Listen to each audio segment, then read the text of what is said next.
Salut à tous, vous écoutez Podcast et compagnie. Je suis Romain Maury et je suis très heureux de recevoir aujourd'hui Vincent Arbulot.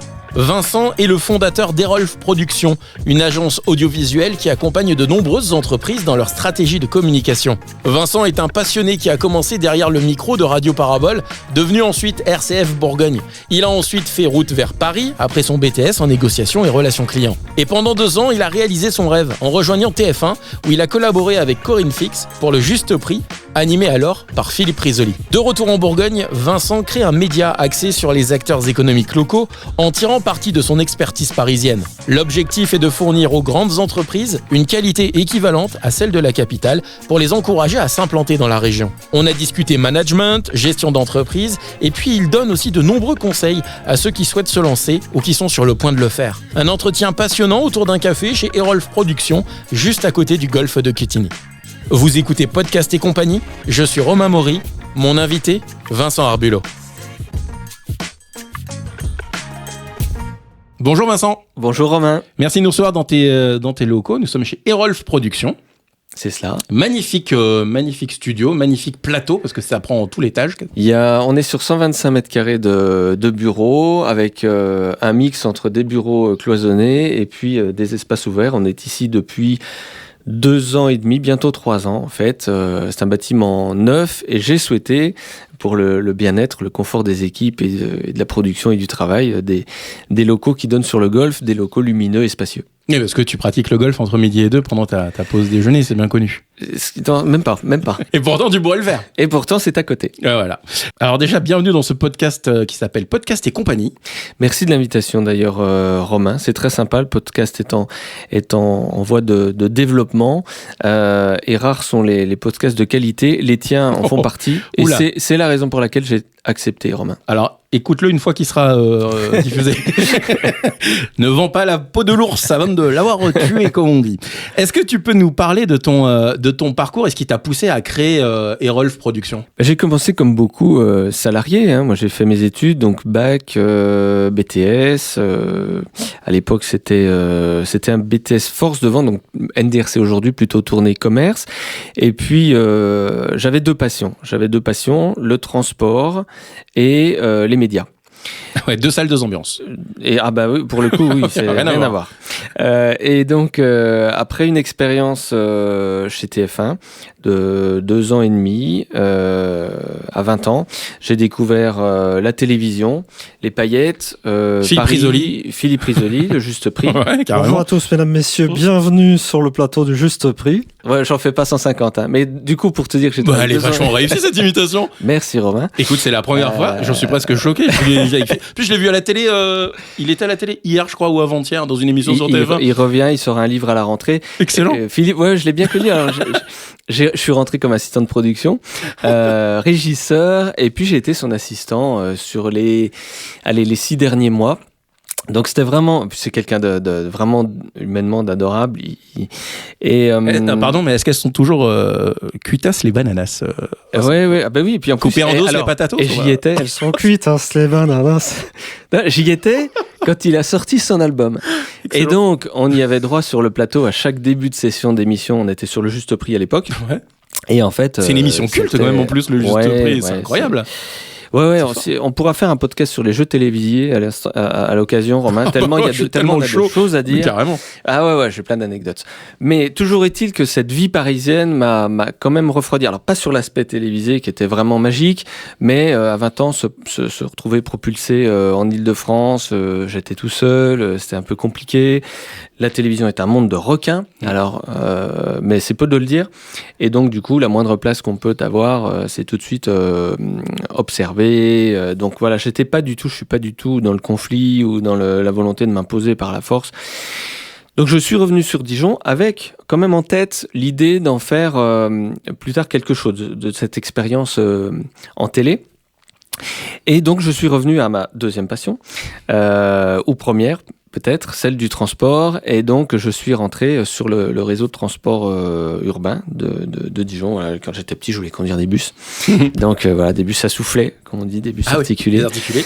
Et donc, j'ai eu cette possibilité à 21 ans de rentrer, du coup, alors, rien à voir avec le monde de la télé, rien à voir avec le monde des médias. Est-ce que tu as gardé le contact avec des gens, du coup, Oui, à Paris des médias? Oui. Tu as gardé quand même ce lien? J'ai gardé le contact avec Philippe Risoli d'une part, avec Corinne Fix qui était la productrice de l'émission, qui est aujourd'hui directrice des jeux, des programmes jeux sur France 2. On se revoit régulièrement. C'est bien de garder ces gens en contact, je trouve. Oui. C'est toujours bien. Oui. Ça peut servir. J'en sais rien, mais... servir dans le bon sens du terme. Attention. Après, il y a aussi des personnes avec lesquelles j'ai pas gardé contact. Je crois que c'est vraiment une histoire... Allez, des noms, s'il te plaît, Vincent. Non, alors, on n'est pas là pour balancer, ce podcast n'est pas là pour ça. Ouais. Oui, en télé, il y a des bons et des mauvais, mais... Comme partout. Comme partout. Ah, tu sous-entends presque que c'est pire à la télé. Ce qui est possible. Mais en fait, à la télé, c'est tellement un monde... J'allais dire presque parallèle, c'est-à-dire que c'est ça, c'est un monde d'images, c'est un monde de paillettes, donc il y a l'envers du décor n'est pas forcément toujours très rose en fait. Hein. Bah, ce qui me montre à la télé en tout cas, c'est il faut que ça soit sympa, joli, amusant et drôle. Oui, et après, mais tout est faux, tout est reconstitué. Donc en fait, il faut vraiment l'avoir en tête. C'est comme un film en fait, c'est comme au cinéma. Quand on conçoit une émission de télévision, il faut que tout soit chouette. Mais après, on met des images en face de scènes, de séquences, de candidats qui sont pas forcément ni les bonnes. Voilà, moi. Mais encore une fois, c'est de la télé et il faut le prendre comme une création de contenu. A à Z, ouais. Exactement. Donc, retour à Dijon à 21 ans. Revenons-en, nos bus à souffler.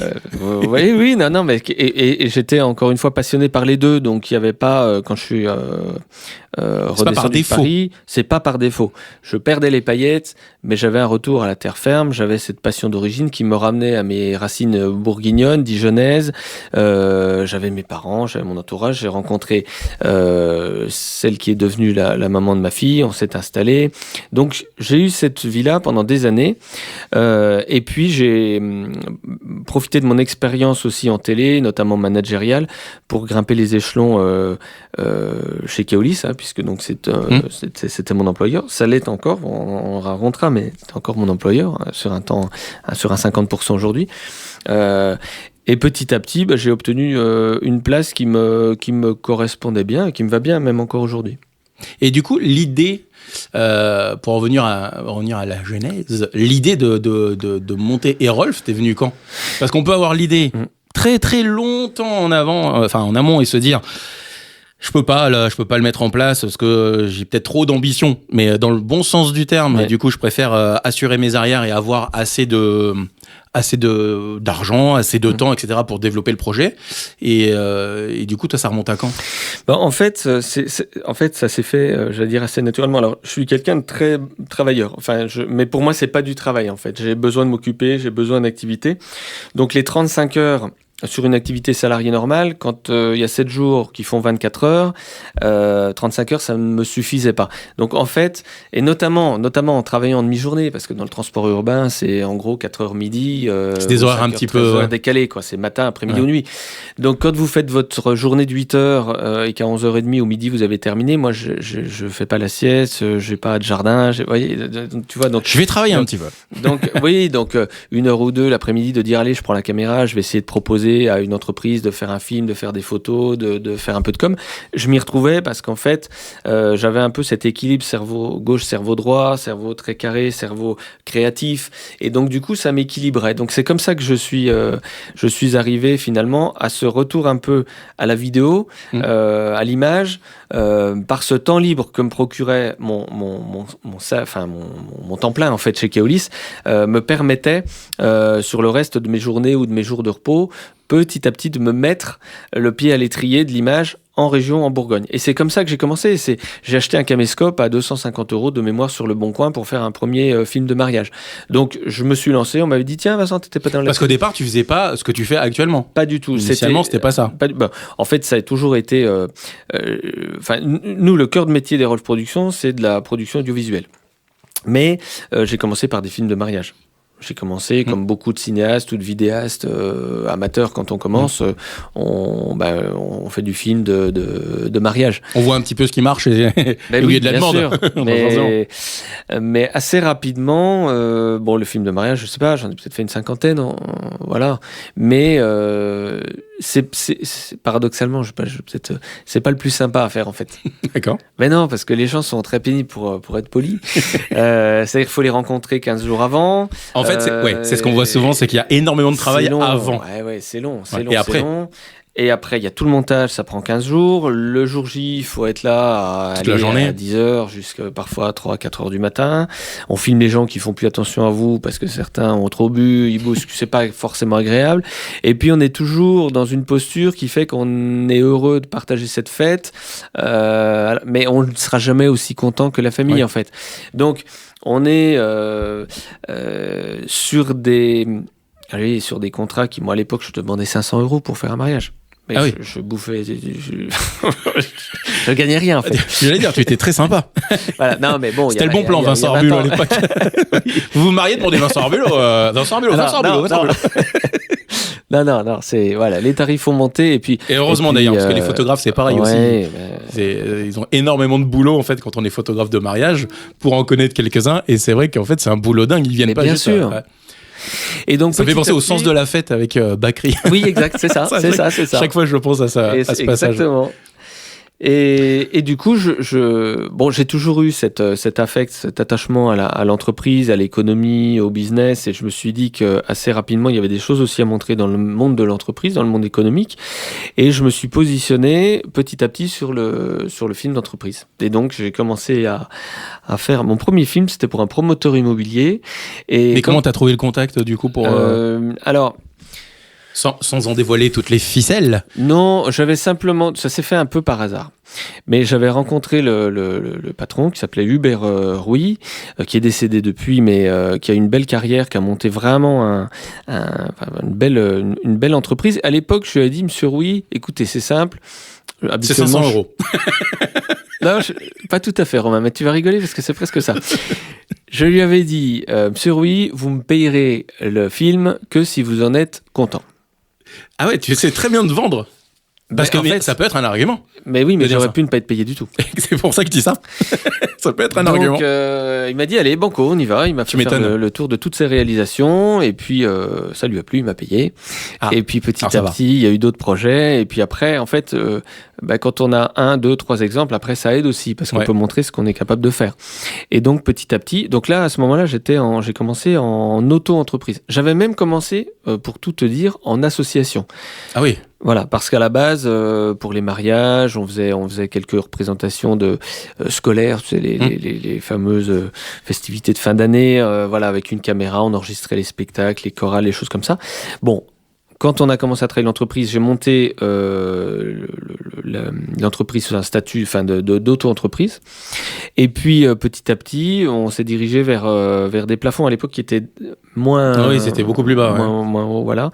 Et puis, du coup, la question s'est posée un jour de basculer switcher vers... ou pas ouais. Et en fait, ça s'est fait assez naturellement aussi, cela. Parce qu'en fait, on a toujours la crainte, moi j'ai toujours eu la crainte d'avancer, c'est humain je pense On parle pas. Mais non, mais voilà, il y a des chefs d'entreprise aujourd'hui, moi j'ai des mentors comme Jean-Philippe Girard qui prônent l'audace. Ouais. Mais l'audace, oui c'est bien d'être audacieux, moi j'ai beaucoup de respect pour les gens qui se lancent, qui mettent tout sur la table, leur maison, et puis qui disent allez, je joue. Banco. mais c'est pas donné à tout le monde. Et puis on sait combien de temps ça prend de construire, d'acquérir un appartement. Les gens qui font ça, j'avoue, c'est beaucoup de courage et c'est tout à leur honneur parce que quand même faut en avoir. Faut en avoir, mais peut-être le premier message que je peux adresser, c'est on peut aussi y aller step by step. On n'est pas obligé de monter les marches 3 par 3. Déjà, on a moins de risques de se casser la gueule. Mais on peut y arriver aussi petit à petit. Et en fait, pourquoi je suis passé au statut de SAS, Société par Action Simplifiée, plutôt que le statut d'auto-entreprise, non pas parce que j'étais audacieux, mais parce qu'à un moment... En faisant le calcul, on m'a expliqué par A plus B que ça me coûterait moins cher en étant en entreprise qu'en auto-entreprise. Puisqu'en fait, on ne paye plus ce forfait de 20%. À l'époque, on payait plus ce forfait de 20% sur le chiffre d'affaires, mais uniquement l'impôt sur le bénéfice. l'URSSAF. Ben oui, non, Bisous l'URSSAF. mais bon, de toute façon, on paye beaucoup. On paye beaucoup en France. En France, oui. On est très imposé. Mais autant opter pour le système qui va être quand même le plus avantageux. Évidemment. Et là, en l'occurrence, c'était la SAS. Et donc, la SAS, le principe, comme il y a peut-être des entrepreneurs qui nous écoutent Mais et qui j'espère. se disent, Ça fait bon. qui se disent pourquoi je passerai peut-être le pas, ou peut-être dans 6 mois, 1 an, ou on verra plus tard. Je dis simplement que le principe d'une entreprise, avec un expert comptable évidemment, mais c'est que vous faites du bénéfice, vous payez de l'impôt sur le bénéfice, Ouais. 25%, enfin en moyenne, hein. Vous faites pas de bénéfice, vous ne payez pas d'impôt.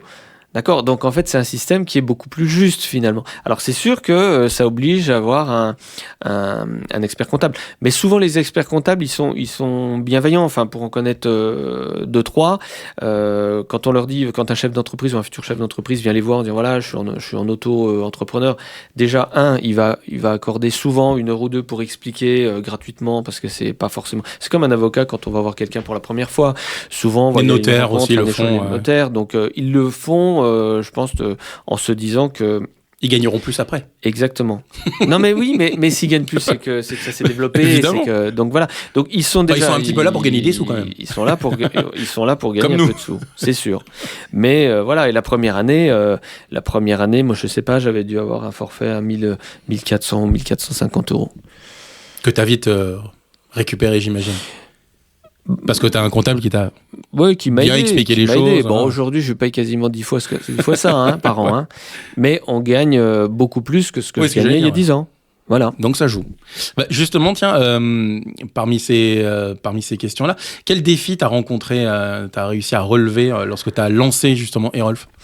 Mais il y en a plein des Il y en a défis plein, en fait. t'imagines, Chaque jour est un défi. C'est peut-être. Et que tu rencontres peut-être encore d'ailleurs. Hein. Ouais, tous les jours. C'est ça qui est passionnant en fait. C'est ça qui est passionnant. C'est ça qui tranche avec le salariat. Quand on est salarié, on arrive le matin, on a ses missions, on a ses objectifs, on sait qu'à la fin de la journée, si c'est pas terminé, on fera demain. Si c'est pas fait ou si on a eu un échec, bah c'est pas grave. Tu vas venir bosser chez Keolis, ça a l'air pas mal. Mais non, mais c'est la vie de l'entreprise. Et quand on fait pas son boulot, on se fait engueuler et c'est normal, ou sanctionner et c'est normal. Ce que je veux dire par là, c'est que on porte pas plus les conséquences de ces actes que les limites du droit du travail, du contrat de travail. Ouais. Alors c'est malheureux et ça peut aller jusqu'au licenciement. C'est pas mon cas. Ça fait bientôt 22 ans que je suis chez Keolis et j'y suis bien. Mais ce que je veux dire par là, Romain, c'est que quand on est à la tête d'une entreprise, par contre, il faut avoir conscience qu'il n'y a pas ce filet-là. Ah ouais. Et qu'une erreur peut vite avoir des conséquences importantes. Voilà, nous aujourd'hui, on est 7. Je touche du bois, mais si j'ai quelqu'un sur la route à qui il arrive un accident, c'est pas un collègue chez Keolis où je dis merde, pas de bol.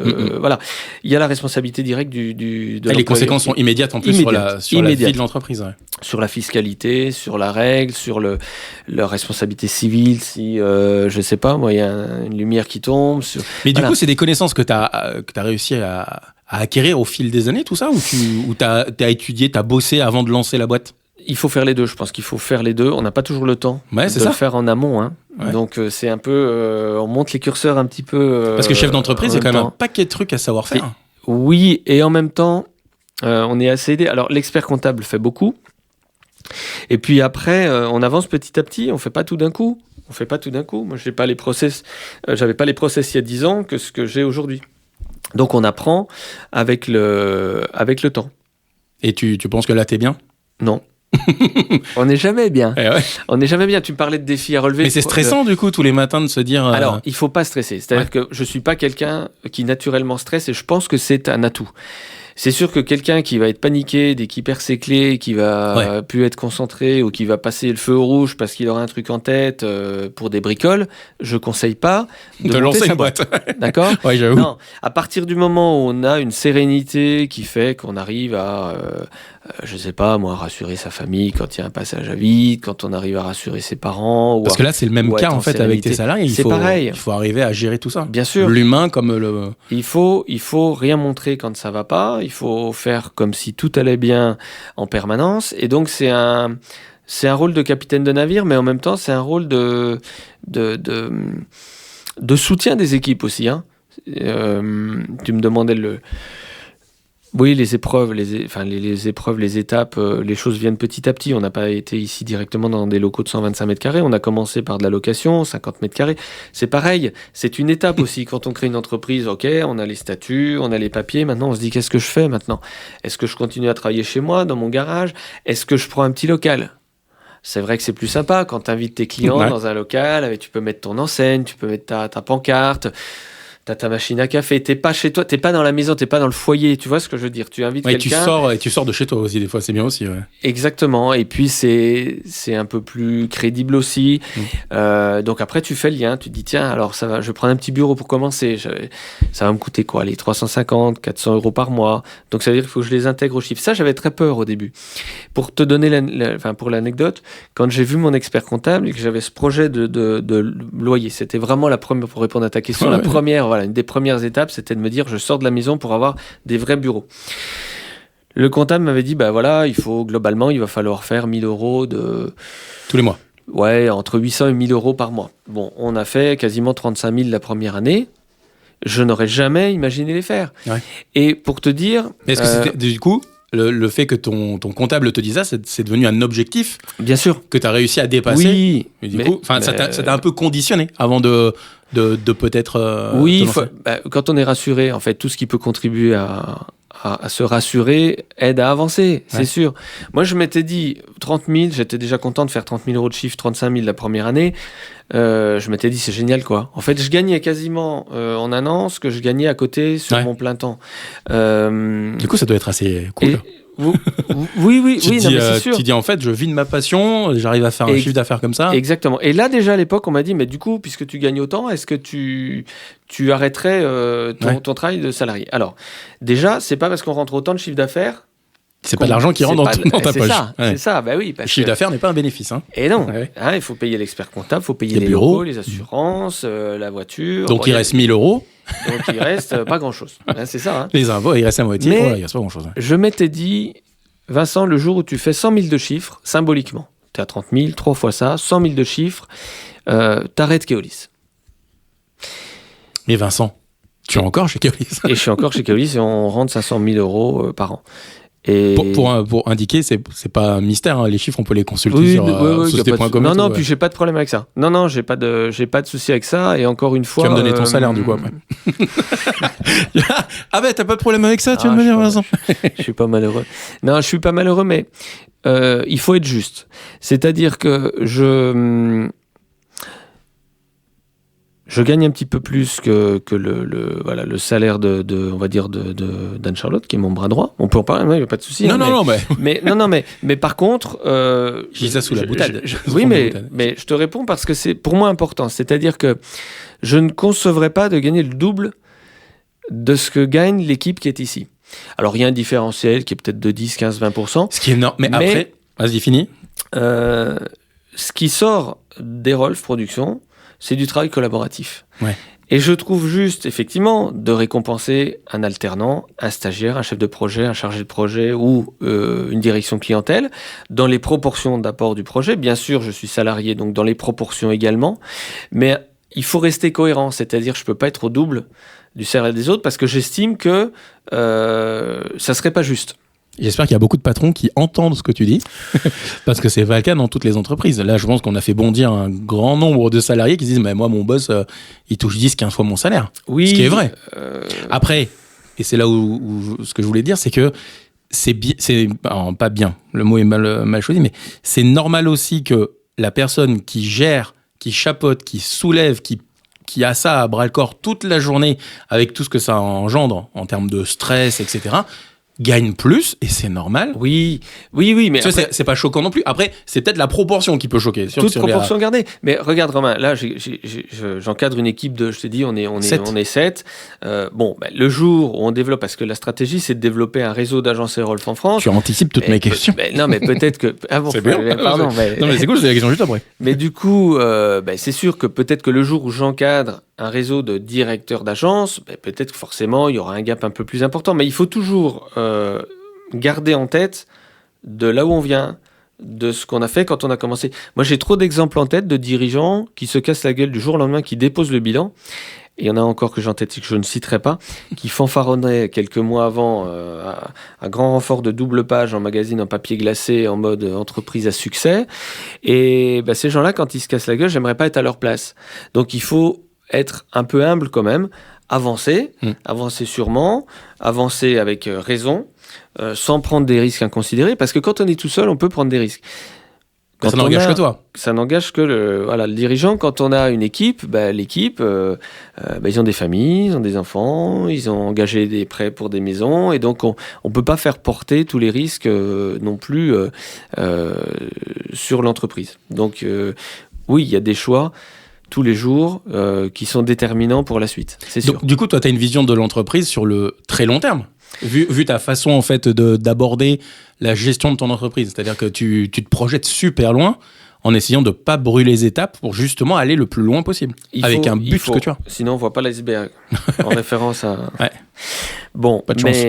Oui, mais en fait la vision court terme, on l'a quand on commence, parce qu'on est dans l'opérationnel. Voilà, quand j'allais faire mes films de mariage, je regardais si j'avais bien chargé ma batterie, et puis pris, à l'époque, c'était même pas à l'époque une carte mémoire, c'était des petites cassettes, mais c'était le matériel pour la journée. Et puis quand on avance, on recrute. Alors c'est pareil, premier recrutement, ça a été, on peut en parler, mais Tu vas faire 3h30 ce podcast. Non. On fera une pause s'il y a besoin, on le coupera. Non, mais bon, petit à petit, il faut aussi renforcer l'équipe, parce qu'à un moment, très rapidement, on s'aperçoit qu'on peut pas être partout. Et quand on peut pas être partout, soit on bâcle les choses, soit on refuse du business, et c'est pas le but, parce qu'on passe à côté d'un développement ou du chiffre d'affaires. Donc, il vaut mieux parfois recruter. Mais le recrutement, c'est aussi audacieux, parce qu'on se dit, il faut budgéter un salaire chargé à l'année, se dire, ça me coûtera tant. Donc, toujours pareil, expert comptable, est-ce que je peux ou pas ? Qu'est-ce qu'on répond à chaque fois pareil ? Oui, ok, si tu rentres le chiffre qui manque en face, ça va le faire. Et il n'y a pas le choix. Petite pression en plus, et hop là. Oui, après la première personne que j'ai salariée, pour le coup, c'était Marie. Je lui ai dit, écoute Marie, moi je te propose un truc, c'est que elle avait demandé à rentrer chez Rolf. J'étais pas allé la chercher. Et moi, je savais que je pouvais pas. Et ça m'ennuyait parce qu'elle voulait rentrer absolument. Elle avait vu ce qu'on faisait et elle aimait ce que je faisais, puisque j'étais tout seul. Et voilà, ça lui faisait plaisir de rentrer chez Rolf. Je lui ai dit, écoute, je veux bien, mais après avoir fait le point avec l'expert comptable, on commence par 21h et on fait le point le mois prochain, le mois suivant. Si tu ne le souhaites pas et si tu n'acceptes pas, je comprendrai, parce que forcément, un revenu de 21h, ça fait pas beaucoup. Mais si tu acceptes, je te promets que non seulement je jouerai le jeu, mais dès qu'on peut monter, on monte. Finalement, dès le mois suivant, elle montait à 28, et le mois suivant, elle était à 32. Et après, c'est elle qui souhaitait être à 32, parce qu'elle avait, sa vie de maman arrivait, etc. Et petit à petit, ça m'a permis, pour revenir à la vision, de lui confier cette vision court terme, c'est-à-dire l'organisation des tournages du quotidien, et puis d'aller faire un peu de prospection commerciale, de voir plutôt à moyen terme. Où là, je suis à moyen terme et à long terme aussi, parce que forcément, il y a des financements, il y a des coûts qui font qu'il faut se projeter pour rentabiliser. Et toi, par rapport à parce qu'on n'en a pas parlé, tu l'abordes pas le sujet, et je veux pas que tu donnes de nom, parce que c'est vraiment pas le but de balancer. C'est quoi qui te différencie s'il y en a d'ailleurs, c'est une question que je me suis posée c'est une question que je me pose en posant la question, justement, c'est s'il y en a, qu'est-ce qui te différencie de tes concurrents, mais néanmoins amis? Non, il y a pas d'amis. Enfin, je vais pas faire il y a pas de langue de bois, si tu veux. Mais non, mais ça me fait rire aussi, ça. Mais non, mais quand tu fais la même chose, je sais pas, moi, si tu as quelqu'un qui fait... C'est de la concurrence, moi, marre. Tu rencontres quelqu'un qui fait du podcast, il a beau être sympa, tu vas échanger peut-être sur ce que tu fais, sur la manière dont tu le fais. Le jour où tu te retrouves en appel d'offres sur un gros contrat face à lui et que c'est lui qui l'emporte, tant mieux pour lui, mais je pense que tu iras pas fêter ça au restaurant le soir même avec lui. Exactement. Mais c'est juste normal, c'est la vie de l'entreprise et c'est le business. Et c'est comme ça depuis la nuit des temps. Donc, voilà. Après, on peut bien s'entendre avec des personnes qui font le même métier, c'est le cas. Je m'entends avec certains concurrents. Il y en a qui sont... mais c'est très cordial. Qui travaillent avec loyauté. Non, mais il y a des gens bien, franchement, Romain. Il y a des gens très bien. Et il y a des gens moins bien. Comme partout, encore une fois. C'est ça. Alors, pour répondre à la question, on est quand même un peu... différent dans le sens où, alors des entreprises qui font de la production audiovisuelle, il y en a quand même pas mal. Des gens qui font du film d'entreprise, qui font de l'image, qui font je précise ma pensée, je parle pas d'agences de communication au sens large qui font appel ensuite à des sous-traitants. Il y en a beaucoup. Parce que toi, tu sous-traites pas. Non, on fait tout. Nous, on est agence de production audiovisuelle. Voilà. Ce qui est différent des agences de communication qui, eux, sans aucune gêne, se permettent de sous-traiter, parfois même de sous-traiter un sous-traitant. Oui, c'est vrai. Ça va très très loin dans la chaîne et qui revendent ça à des clients 3, 4, 5 fois le prix. Oui, alors pour l'anecdote, on se retrouve parfois en concurrence avec des agences de communication qui font ça. La dernière fois, on a perdu le marché. Donc le client nous dit, on est désolé, on va passer par une agence globale pour faire le film, et voilà, vous avez bien, c'était sympa, etc. Bon, ça nous coûtera un peu plus cher, mais voilà, on a fait notre choix. Et en fait, 15 jours après, on est appelé par l'agence qui nous dit, j'ai pas de presta vidéo, vous pourriez nous faire le film? Et en fait, quand on arrive chez le client, il nous dit, bah c'est vous? Bah oui. Oui. Ah merde, ça nous coûtait 3 fois le prix, mais du coup, on aurait dû vous prendre en direct. Oui. Oui, mais c'est comme ça. Mais ça arrive. Bon, mais il y a des sociétés, voilà, tu parlais d'agences de production audiovisuelle, il y a quand même quelques prestataires qui font que de l'image, que de la vidéo. Nous, si tu veux, on est sur le fil avec du journalisme. Moi, j'aime recruter dans mes équipes des profils de journalistes. Ma directrice clientèle, Anne-Charlotte, elle est au bien public. On travaille sur Ronels avec Antoine Tabar, qui est au Journal du Palais. Ah oui, c'est quelque chose que tu as lancé. Une autre entreprise. Ouais, récemment. Parallèle, récemment. Avec Mélanie Voisard de chez Buzz et compagnie. Donc, ça, c'est une autre entreprise. Mais tu travaillais pas assez, quoi. C'est pas assez d'heures. Tu dis, tiens, je vais rajouter un petit truc en plus. Dormir, c'est vraiment nul. Non, ça fait du bien quand même. Non, mais honnête, oui, on y reviendra si tu veux. Mais voilà, le principe, c'est de mettre en place une équipe autonome. Et moi, je crois beaucoup en l'autonomie, en la délégation et en la confiance qu'on peut faire aux gens. Pour avoir, il y a quelques années, vécu en tant que salarié avec des N+1, des dirigeants, des managers qui ne font pas confiance et qui contrôlent tout. C'est horrible. Hein. C'est insupportable. Ah, c'est trop dur, ça. Ouais. Donc, du coup... t'as toujours l'impression de mal faire. Tu fais oui, il y a toujours un truc qui... T'as un semblant d'autonomie, tu fais, puis finalement, ils te disent, bah non, en fait, c'est pas ça. Bah, mais tu m'as laissé en autonomie, donc du coup, j'ai fait comme moi, je pensais être bien. Mais du coup, je fais pas ça. Du coup, c'est... Cool. Mais c'est aussi l'intérêt. Et tu vois, quand on me dit, mais pourquoi tu gardes ton activité de salarié? Parce que ça permet aussi de garder les pieds sur terre. Je sais ce que c'est que d'être salarié. Je sais ce que c'est que d'avoir un patron. Ouais. Et du coup, ça me permet quand même d'être plus attentif, d'avoir les oreilles ouvertes sur des petits grincements de dents, des petites contrariétés, et de faire vraiment la place à l'écoute pour se dire, voilà, attends, je comprends. Donc t'es un patron cool qui est à l'écoute en fait de ses salariés quand il y a un souci pour vite... Je suis pas cool. Zut. Non, je dirais pas cool. Je dirais que je suis juste, à l'écoute et juste, c'est le mot. Non, je suis pas cool parce que on peut pas faire ce qu'on veut. À partir du moment où il y a des salaires, des charges, il y a un coût horaire, on peut pas faire des pauses café de 2 heures en fait, mais ou des pauses déjeuner qui s'éternisent ou partir tous les après-midi à 15 heures. Mais encore une fois, c'est parce qu'il y a un coût derrière et parce que mon rôle aussi c'est de faire en sorte que tout fonctionne et que tout s'imbrique. Et voilà, et que ça dure le plus longtemps possible et que le développement puisse être pérenne dans le temps. Alors, on voit vraiment le professionnel parce que c'est ma question suivante. Tu m'impressionnes, hein, tu anticipes mes questions. C'est gentil, c'est peut-être le hasard aussi. Hein. non, ou alors c'est que mes questions sont vraiment très très bien faites. Ça doit être ça. Justement, ma question d'après, c'est quoi tes perspectives et tes objectifs à court, moyen et long terme? En fait... Toujours pas dormir? Si, il faut dormir. Non, j'essaie de dormir 7-8 heures par nuit. Vache hein. Ah, quand même. Ouais, j'essaie. Je suis un gros dormeur à la base, donc voilà. Parfois, c'est pas toujours possible. Mais... Alors, les perspectives... S'il y en a, peut-être que pour l'instant, tu es sur un... Non, il y a toujours des projets. Une entreprise qui n'a pas de projet, elle meurt. Donc, il y a toujours des projets. D'où la question court, moyen, long terme, ce qui permet d'avoir une vision. La vision court terme, c'est d'asseoir la délégation de l'opérationnel du quotidien à Anne-Charlotte, qui est ici la directrice clientèle, vraiment, de plus en plus, pour me permettre justement, à moyen terme, ça va être concrètement les projets de rentrée, voilà, ce qu'on va faire entre septembre et juin prochain, avec nos clients actuels, nos futurs clients, les projets qui sont déjà un peu en élaboration depuis quelques mois, la concrétisation des contrats, et puis à horizon 1 an à 2-3 ans, l'ouverture de notre deuxième agence, donc sur Lyon, Auvergne-Rhône-Alpes, sur ce modèle-là, avec un plateau entouré de bureaux, et puis réfléchir à l'adaptation des formats en fonction de là où on sera, en fonction aussi des modes, des tendances du moment, ça bouge beaucoup, Pour info, un film d'entreprise il y a 10 ans, c'était 10 minutes. Il y a 5 ans, c'était 6 minutes, 6-7 minutes. Il y a 2-3 ans, c'était encore 2-3 minutes. Aujourd'hui, on nous demande des capsules vidéo courtes d'1 minute, 1 minute 30 maximum. En fait, les gens sont tellement habitués à scroller, à pas rester sur les vidéos. On est tous pareils, moi le premier. Hein, mais en fait, on s'aperçoit que c'est usant. On regarde tout sans rien regarder, on prend plus le temps d'apprendre, on se fatigue énormément, je trouve, à scroller. Et puis on perd un temps incroyable. On perd un temps fou. On peut passer des heures à rien faire, en fait. Et les formats, j'ai TikTok qui me vient tout de suite en tête, mais je trouve qu'ils ont trouvé le meilleur format, dans le sens où tu lances l'application, t'as rien à faire.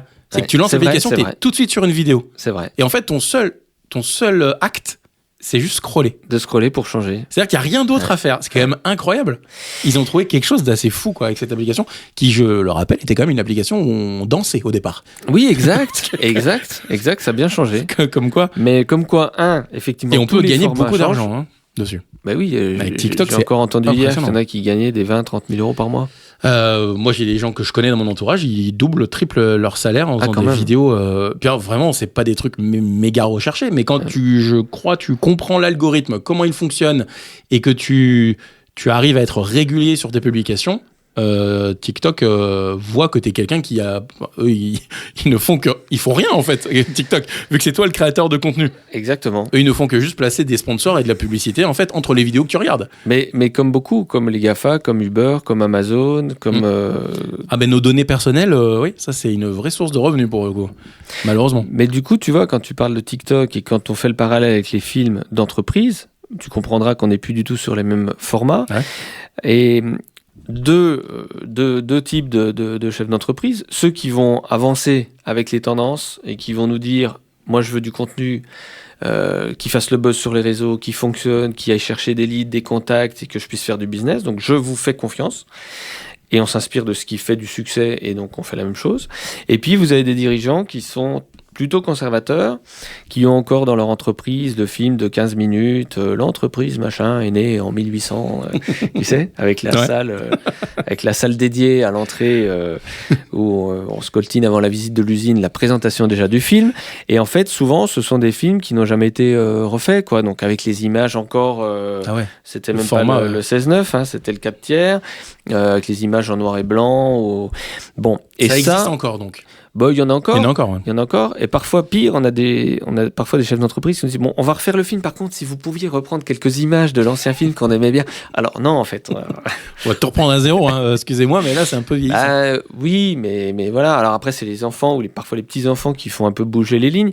Mais pour dire que la com bouge très vite, les codes de l'image, de la communication, tu vois, le podcast, c'est quelque chose qu'on n'aurait pas imaginé il y a ne serait-ce que 5 ans en arrière, fait des podcasts. Donc, ça bouge beaucoup. Il y a ceux qui sont prêts à prendre le train. Et en général, je pense que ça marche et on le voit au regard des témoignages que tu as là, sur tes amis TikTok qui surfent sur la vague, et tant mieux. Tant que ça dure. Tant que ça dure. Mais ils trouveront certainement le jour où ça marche. Bien sûr, il y aura un autre réseau. Dans 2-3 ans. Et puis, on a ceux qui bougent pas. Et je serais tenté de te dire que pour l'entreprise, c'est un peu pareil. C'est-à-dire que c'est être sur la vague et puis prendre les opportunités comme elles se présentent. Alors après, soit on aime le risque et on se penche au risque de tomber, ou on prend un peu ce qui vient quand c'est un peu plus près, mais on loupe pas les opportunités. Mais il n'y a pas besoin de faire un grand pas d'un coup pour se lancer dans l'entrepreneuriat. Ce que tu disais au début. Step by step, en fait. Quasiment, c'est ça. Erol fait une entreprise, du coup, Vincent, qui a 10 ans, qui va bientôt fêter sa 11e année. C'est ça. T'as vu, j'ai bûché. Est-ce que sur ces 10, bientôt 11 années d'entrepreneuriat, il y a des moments gratifiants qui t'ont vraiment marqué ? Et si, par exemple, c'était alors, attention, je vais faire une bête. Ouais, vas-y. Si tu avais un film de 11 ans et tu devais en récupérer un bout, ça serait quoi ? Tu devais isoler... Il y a tellement de souvenirs. Je pense que j'en ferai un patchwork plutôt que de retenir un ou deux souvenirs. Ce qui est dur, on a vraiment, vraiment plein de petits moments de joie, de plaisir, de bonheur. C'est souvent en tournage, ces moments-là.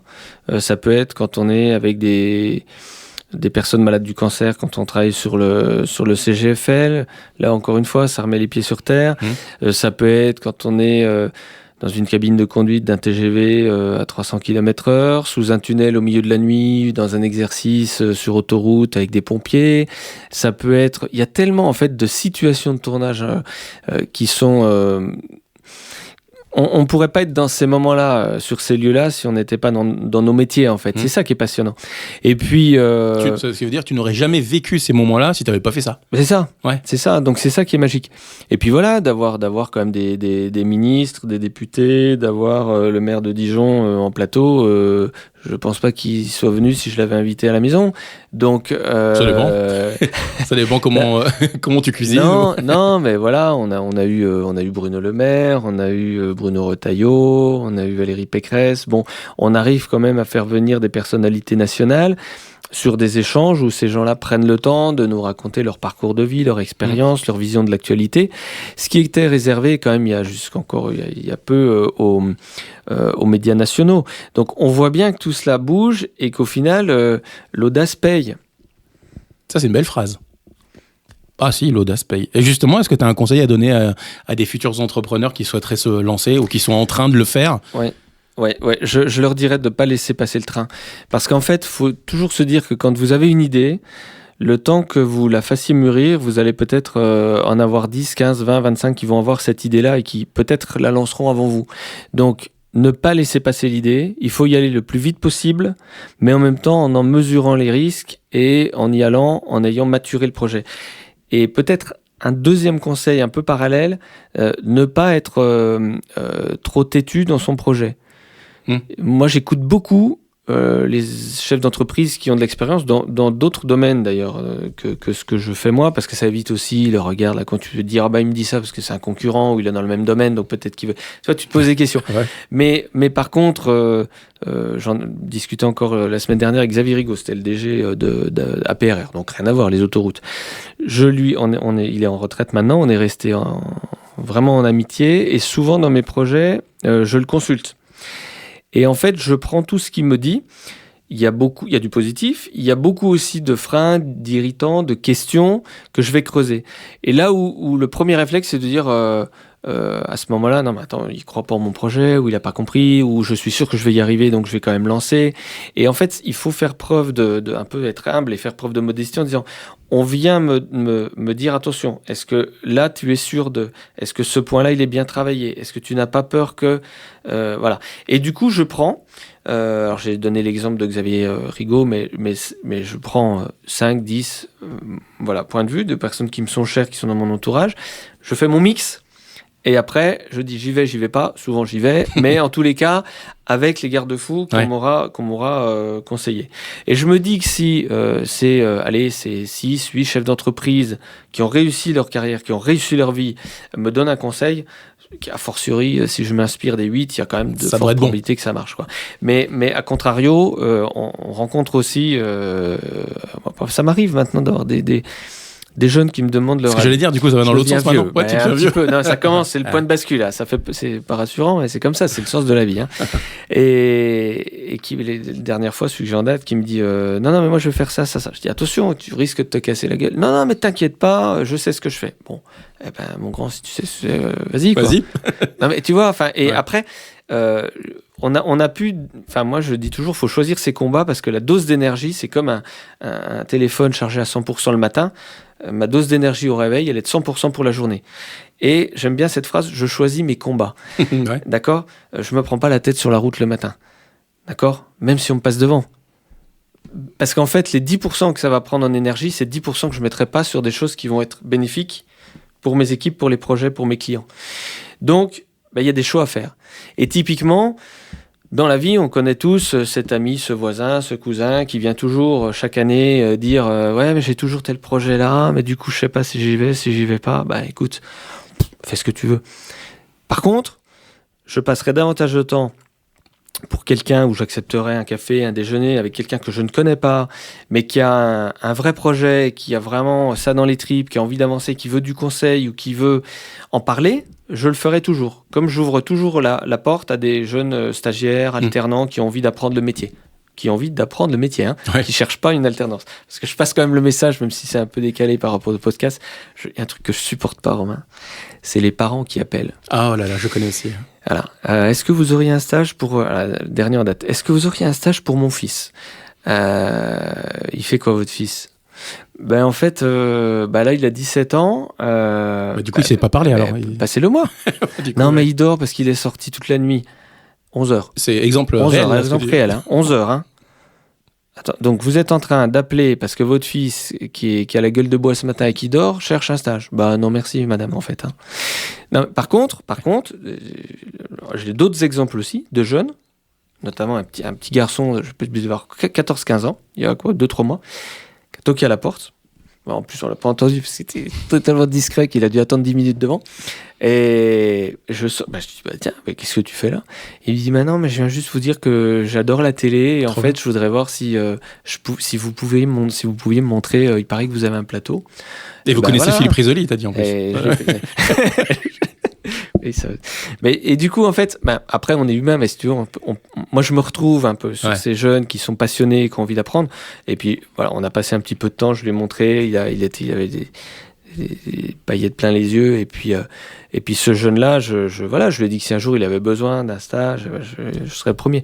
Mais on condamne souvent la jeunesse aujourd'hui. On entend dire que les jeunes ils sont plus travailleurs, ils sont plus investis, mais en fait je pense pas. Après, Vincent, il y en a quand même une certaine partie qui sont comme ça. Il y en a qui sont comme ça, mais est-ce qu'au final, on n'avait pas aussi dans nos générations, Romain, des glandeurs qui voulaient rien foutre, qui passaient leur temps à Me regarde pas comme à ça. faire la chouille.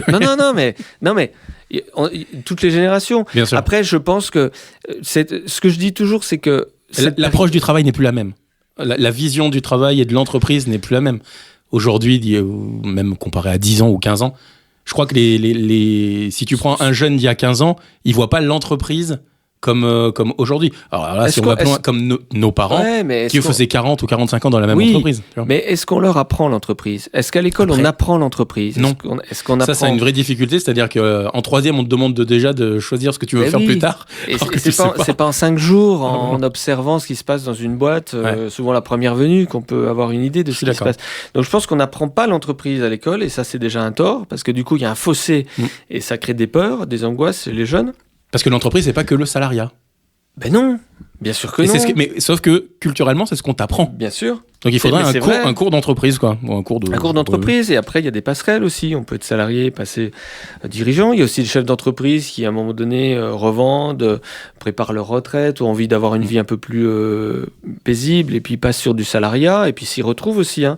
Il faut pas croire que c'est pas la panacée d'être chef d'entreprise. Ah non. Il faut déjà aimer travailler, beaucoup, et pas compter ses heures, faire des concessions. Il faut aussi avoir un entourage et une famille qui l'acceptent, ça. Hein. Moi, je reconnais que j'ai beaucoup de chance à ce niveau-là, parce que les journées, c'est 6h30, 7h le matin, jusqu'à 20h, 20h30, 21h, parfois 22, 23. Parfois, on est absent 2-3 jours du domicile, en tournage, en déplacement. Donc, il faut... Et puis, les vacances, je ne dis pas mettre une croix dessus, mais c'est pas 5 semaines, hein. Ah ouais, c'est 8. Mais non, mais c'est beaucoup moins. Tu me fais rire. Là, c'est 8 jours. C'est 12 semaines. C'est 8 jours, ou 12 jours. C'est 16 semaines, je suis enseignant. Mais par contre, on a aussi des créateurs d'entreprises qui parfois montent leur projet, vont chercher des fonds pour se salarier et puis partent en vacances. Mais ça marche pas, en fait. Ça marche pas. Et un créateur d'entreprise à qui tu vas dire, attends, la première année, les vacances, à mon avis, ça va être 15 jours, quoi. Hein. Et encore. Oui, mais t'en as qui répondent, mais tu rigoles, moi je quitte pas le salariat pour perdre sur les avantages que j'avais.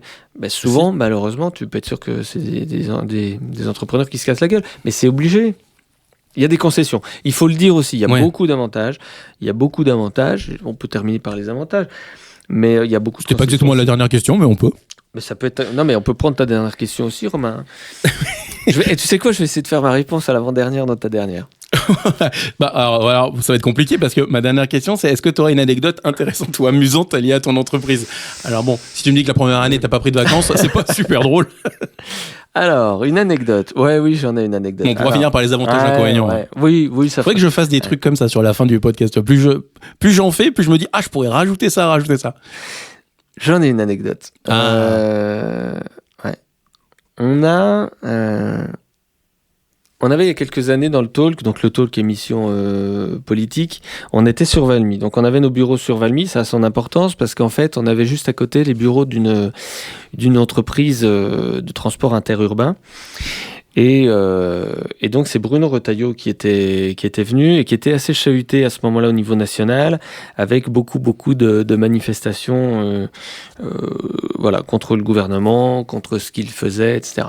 Et il était venu avec un service de sécurité, et à la fin de l'émission, le service de sécurité nous alerte. Ils avaient vu par la fenêtre, juste devant l'entrée du bâtiment, la CGT, les syndicats qui étaient devant la porte. Ils nous ont dit il faut évacuer Bruno Retailleau absolument là où on peut. Donc on est passé derrière, on est passé par l'escalier de secours qui monte sur le toit. Un hélicoptère est arrivé. Non, pas non plus. Mais on a évacué Bruno Retailleau dans des conditions que je n'aurais jamais imaginées en passant chez le voisin, etc. Et voilà, une fois qu'il est parti, on s'est présenté devant et on dit mais qu'est-ce qui se passe ? Ah bah non, mais on est en réunion CSE sur l'entreprise d'à côté. Donc en fait, c'est juste les délégués. Ils en avaient rien à foutre de Bruno Retailleau, c'était rien à voir. Donc, non, des anecdotes comme ça. Ils n'avaient pas des pancartes ou des trucs en fait, ils étaient juste là comme ça, voilà. Donc c'est la première anecdote qui me revient, on avait bien rigolé sur là. Non, des anecdotes, il y en a un peu tous les jours, comme il y en a un peu sur tous les tournages. Ce qui nous fait souvent sourire, c'est que quand on équipe en micro-cravate les invités, ils n'ont pas conscience qu'ils ont un micro sur eux. Donc souvent, ils sont au téléphone, dans le couloir, où ils descendent 2 minutes. Ah ouais, t'as des off, des fois tu dois avoir des off assez croustillants. Ouais. Ah ouais, mais avec des leur fois, maîtresse. Non, ça pourrait, c'est pas arrivé, mais... Oui, c'est vrai que tu oublies vite. C'est vrai que pour l'avoir fait, ce micro-cravate est tellement... Il y en a un d'ailleurs, je l'ai vu là. Ouais. C'est que c'est tellement... C'est minuscule. C'est tellement petit qu'au final, c'est vrai que tu peux vite l'oublier, quoi. Et les invités l'oublient. Donc une fois, j'ai coupé en régie parce que l'invité était en train de critiquer la personne avec qui il était venu ce jour-là. Ouais, on me l'a mis dans les pattes, on me l'a imposé, elle fait chier. Tu mettrais un bip. Mais tu l'as pas dit, donc je vais pas biper. Sauf que la personne, elle était en régie. Elle attendait, ben oui. Oh. Donc ça crée un froid ensuite pendant une heure. Donc des anecdotes qui nous font sourire, nous, il y en a beaucoup. Voilà, parfois ça fait pas sourire tout le monde, mais c'est sympa. On a vraiment, et là peut-être, là pour le coup, pour terminer avec les avantages du métier, c'est que globalement, on passe de bons moments. Bon, il faut choisir ses équipes, il y a un recrutement à faire, c'est un vrai enjeu, un vrai challenge, mais quand on recrute des personnes qui en valent la peine, il y a vraiment un collaboratif qui est super intéressant à vivre au quotidien. Si un matin, on n'a pas envie de se lever à 7 heures et qu'on veut dormir 1 heure de plus, personne ne nous dit rien. Faut faire le travail quand même, dans tous les cas. Hein. Mais c'est aussi ce qu'on devrait donner plus d'autonomie aux salariés dans l'entreprise, parce qu'au final, on s'aperçoit que quand les gens sont bien constitués et ont envie de faire avancer les choses, ils le font. Et c'est pas parce qu'ils partent 5 minutes avant ou que 10 minutes dans la journée, ils regardent leur téléphone ou Internet qu'il faut avoir le bâton derrière. Pour preuve, moi je suis sur mon téléphone aussi, je surfe sur LinkedIn aussi, et puis quand j'ai envie de regarder 5 minutes YouTube, je regarde YouTube dans la journée. Mais à partir du moment où le travail est fait, on est là de bonne heure, on finit le soir tard, il n'y a pas de sujet en fait. Il ne faut pas que ça soit une contrainte, le travail. Ah oui, et voilà, c'est une occupation parmi d'autres dans la journée. Si les choses sont bien imbriquées et que les choses tout se passe bien. C'est pour ça qu'il y a des entreprises qui permettent à leurs employés de faire 4 jours de travail par semaine. Alors, ça va même plus loin que ça, c'est vous avez tant de missions à faire dans la semaine. Si c'est réalisé en 3 jours, c'est bien, vous êtes fort. En 4 jours, voilà. Si c'est 5 jours, vous perdez un jour de congé. Enfin, un jour de week-end. Alors il y a plein de choses qui se mettent en place, effectivement. C'est en train un peu de bouger, au niveau des lignes, c'est quand même cool pour ça.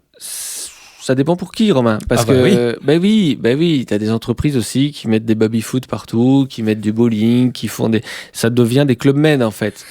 J'en cite, tu remarques que je n'en cite pas. Ouais. C'est marrant, j'ai eu cette discussion il y a pas très longtemps où, en fait, je comprends pas, moi, ces entreprises qui se disent, on va mettre un petit baby-foot là, un terrain de pétanque ici, et puis, un truc de café gratuit, et du coup, tous les salariés vont aller mieux. Mais en fait, c'est ça le problème. Et ça, c'est vraiment, à mon avis, des dirigeants qui sont pas assez opérationnels, qui sont pas assez en échange avec des salariés, des collaborateurs. Souvent, qu'est-ce qu'ils veulent, les collaborateurs? Être reconnus dans leur travail, être aidés dans ce qu'ils font, être reconnus dans leurs compétences et avoir les moyens de bien travailler. Et la reconnaissance de leur hiérarchie. Et un salaire en adéquation avec ce qu'ils font. Bien sûr, évidemment. Mais ils préféreront 100 fois, si, comme tu dis, le travail est fait, la mission est terminée à 15h30 ou 16h, que leur manager leur dise, écoute, t'as pris ton après-midi, sincèrement. Non, ça c'est horrible. T'as pris ton après-midi, du coup. Ça c'est terrible. Ah, ça c'est. Oh là là. Non, mais une direction qui dise, écoute, voilà, le travail est fait, écoute, merci. vendredi, Rentre chez toi. Tu peux aller faire un baby-foot, un bowling, mais chez toi, avec tes amis, en famille, et ton barbecue, c'est pas avec les collègues. Voilà, il y a un temps pour tout. On peut avoir des moments de convivialité, on n'a nos repas d'équipe, mais je suis très attaché à ne jamais piétiner sur la vie personnelle. Le téléphone, par exemple, chaque collaborateur ici chez Rolf a son portable personnel. Je ne m'en sers que jusqu'à la signature du contrat de travail, entretien d'embauche, voilà, en amont. À partir du moment où le salarié ici, dès le premier jour, il a un téléphone portable professionnel et je demande à ce qu'il soit éteint au moment où l'entreprise quitte la porte à 17h. Voilà. Et s'il y a des urgences, je m'en débrouille. Ah ouais. Ah ben bien sûr. Je pars du principe que je peux demander de la disponibilité aux équipes sur leur temps de travail. Voilà, s'il y a 11h, il faut partir à Besançon, on y va.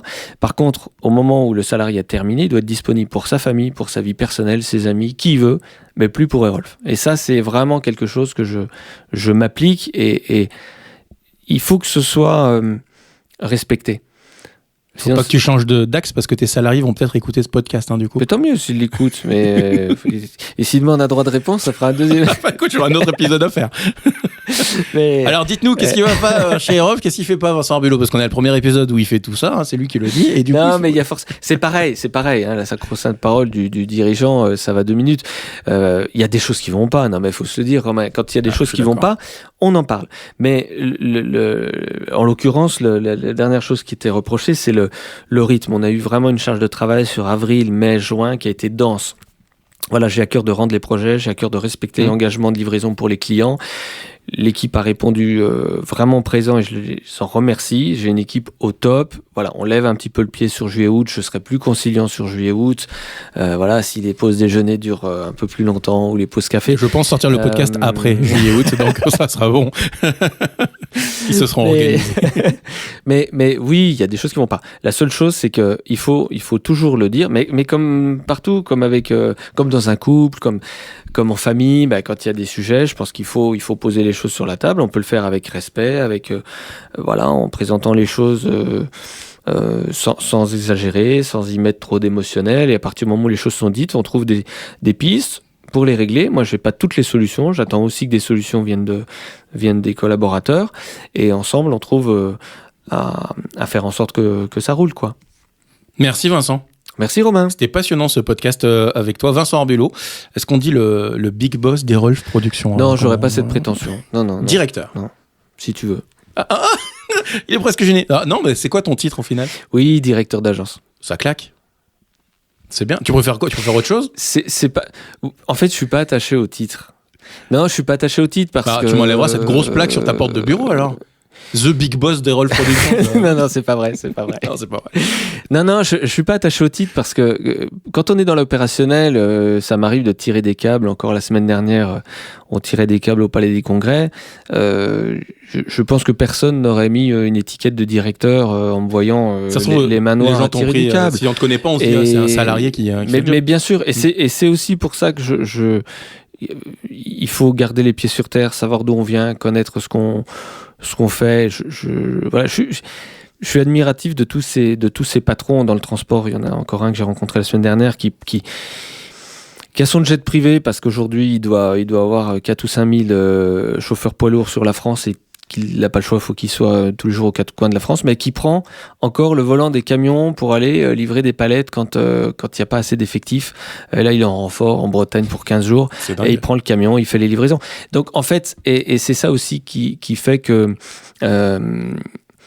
les entreprises grandissent parce qu'on sait rester modeste et qu'on sait se remettre en question. Donc, le golf, c'est pas pour demain.